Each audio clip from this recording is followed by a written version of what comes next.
ఈరోజు ప్రముఖ వైద్యులు, పేదల పాలిటి పెన్నిధి, బడుగు బలహీన వర్గాల ఆశాజ్యోతి, ఎస్సీ ఎస్టీ బీసీ మైనార్టీల కష్ట నష్టాలు తెలుసుకున్న వ్యక్తి గౌరవనీయులు పి కృష్ణకిషోర్ రెడ్డి గారి జన్మదినాన్ని పురస్కరించుకొని ఈరోజు వృద్ధాశ్రమంలో ఒక్కరోజైనా మనము వారికి భోజన సహాయం చేయాలని తల్లిదండ్రులు లాంటి వృద్ధులు ఇక్కడ ఉన్నారు. వారికి మనము ఒక పూటైనా భోజనం ఏర్పాటు చేయాలని ఆ ఉద్దేశం తలంపుతో ఏర్పాటు చేసినాం. ఎందుకంటే మా డాక్టర్ గారు అయినటువంటి కృష్ణకిషోర్ రెడ్డి గారు ఎన్నో సేవా కార్యక్రమాలు చేస్తున్నారు.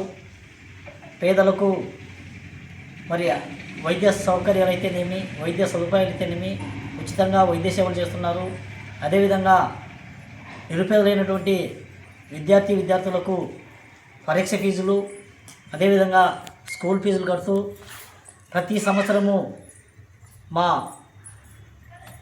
మంత్రి గారు అయినటువంటి నారా లోకేష్ గారి జన్మదినాన్ని పురస్కరించుకొని ప్రతి సంవత్సరము నిరుపేదలను అడాప్ట్ చేసుకుంటూ వారికి విద్యను అందిస్తున్నాడు. ఎందుకంటే ఆయన తల్లిదండ్రుల స్థితిగతులు ఒక రైతు కుటుంబం నుంచి వచ్చారు. ఒక రైతు కుటుంబంలో పుట్టి మరి MBBS,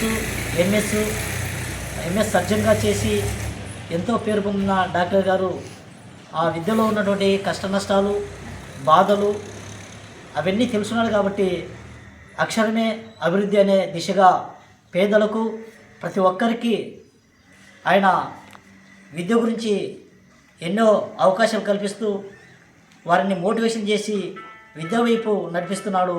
నిజంగా ఆయన చేసే ఆ వైద్య సేవలు అయితేనేమి, ఆయన చేసే ప్రజాసేవలు అయితేనేమి మేము కూడా ఆయన్ను ఆదర్శంగా తీసుకొని ఆయనలా మేము కూడా సేవ చేయాలనే తలంపు ఆలోచన కలిగిన వారమై ఉండి వృద్ధాశ్రమంలో ఒక్క పూటైనా కానీ మనము తల్లిదండ్రులు లాంటి వృద్ధులకు భోజన ఏర్పాటు చేయాలనే ఉద్దేశంతో ఈ యొక్క ఏర్పాటు చేశాము.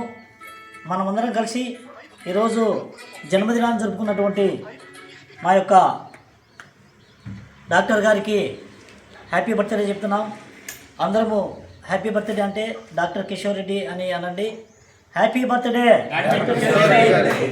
Happy birthday, happy birthday, happy birthday. ఇక్కడున్న మీరందరూ తల్లిదండ్రులతో సమానము. మీరందరూ ఆయన్ని దీవించి ఆశీర్వదించి ఆయన దీవెనలు, మీ దీవెనలు ఆయనకి ఇవ్వాలని కోరుకుంటున్నాం. అదేవిధంగా ఆయన ఇంకా 100 ఏళ్ళు ఆయుష్, ఆరోగ్యం పొంది అదేవిధంగా అష్టైశ్వర్యాలు కలిగింది.